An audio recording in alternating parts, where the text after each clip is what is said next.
Hello friends. Hello Tyson. Good boy. Yes, my dog is joining me down here. So welcome to my channel, or welcome if you are new. My name is Tanya and I don't normally sound like an elderly grandpa but I have been sick and people at our house have been sick, so my voice is kind of just coming back, but I really wanted to try to film a little bit and get back into the swing of things, and I wanted to do my monthly wrap up for you guys for September, right? Yes, we're in October now. I've already lost track of time. So if you are new, welcome to my channel and welcome to my little section of booktube. So glad to have you here. But let's get into the few books that I did read.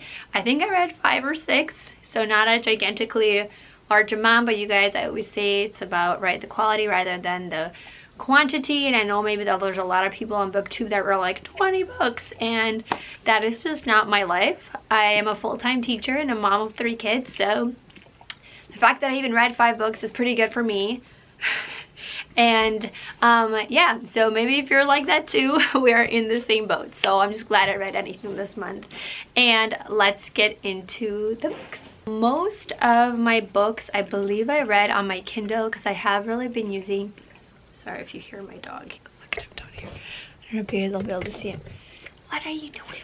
No, I feel like he thinks he's really little. If you're gonna hear snorts and stuff, he just likes to cuddle.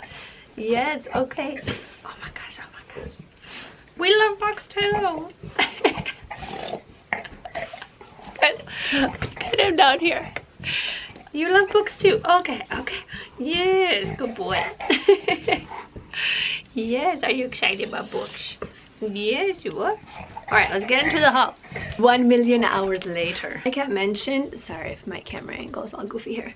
So most of my books I did read on my Kindle Unlimited. I've been using a lot of the Libby app, which is really great, also just for saving money because I'm in the middle of a book buying ban, and it's just nice, you know, to be able to check out new books. So anyway, the first book that I read,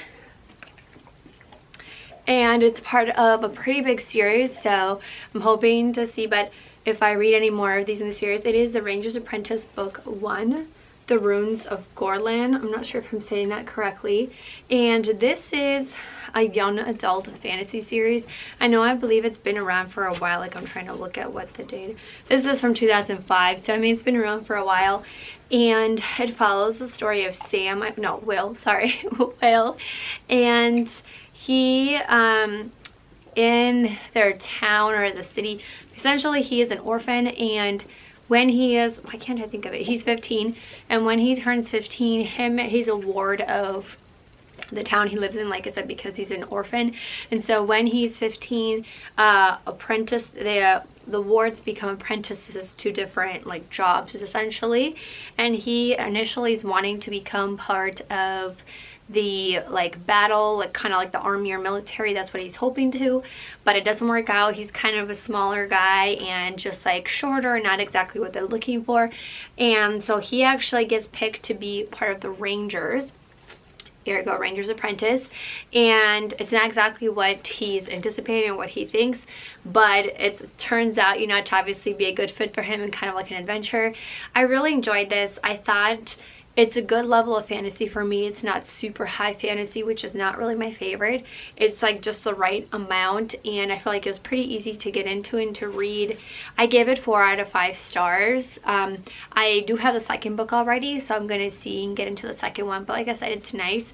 It's just a really good adventure story, easy to get into and a quick read. So overall, I do recommend. I'm excited to try out more of this series. I know someone on my last video mentioned that they really love this series, so thank you for letting me know. I'm excited to try and see.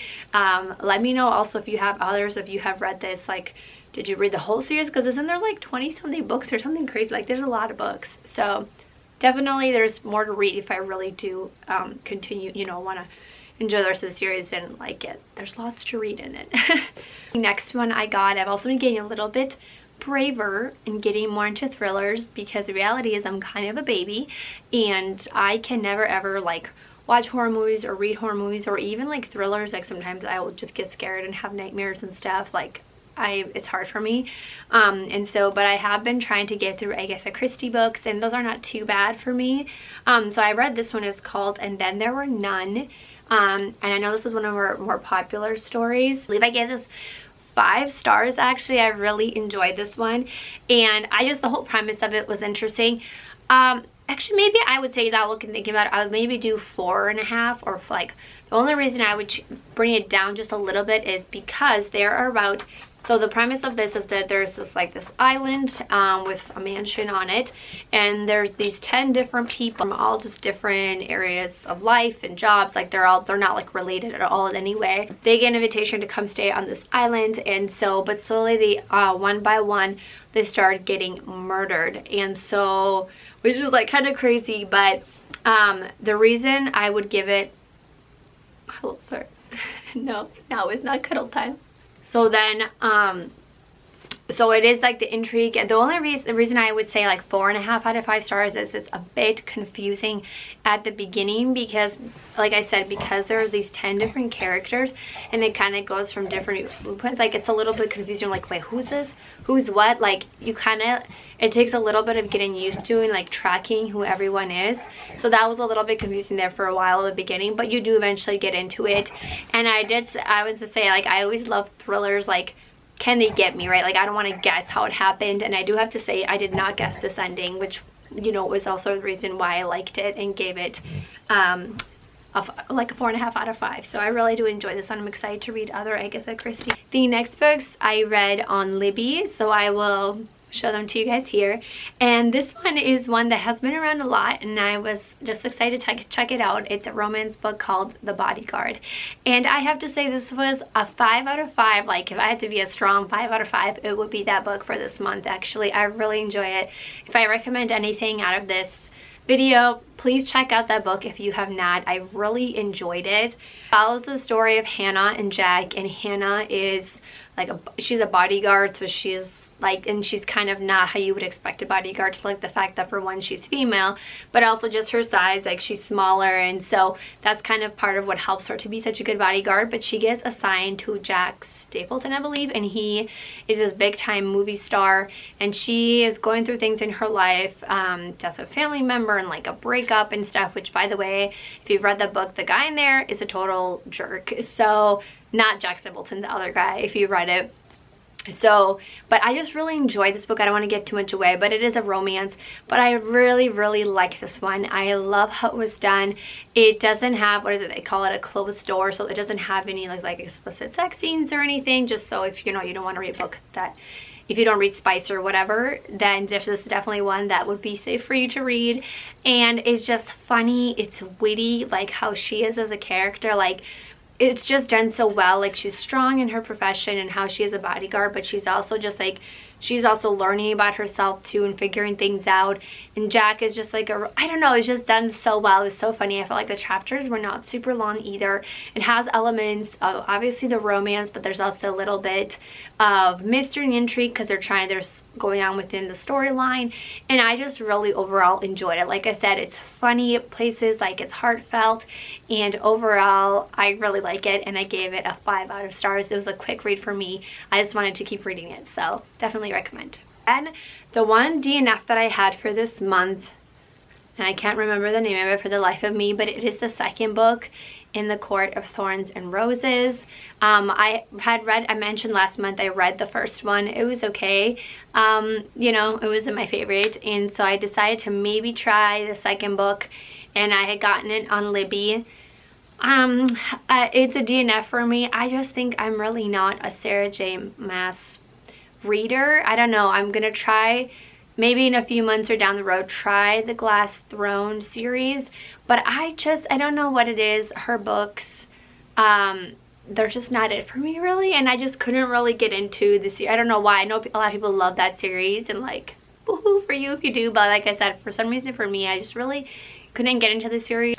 I really wasn't like just really invested. I didn't really care so much about it, and so that was a DNF for me this month, and I don't think I'm gonna continue trying to read the series because like I said, I just didn't really seem to care, and I'd rather read some other fantasy series that I feel like I prefer more, and maybe check out some other ones.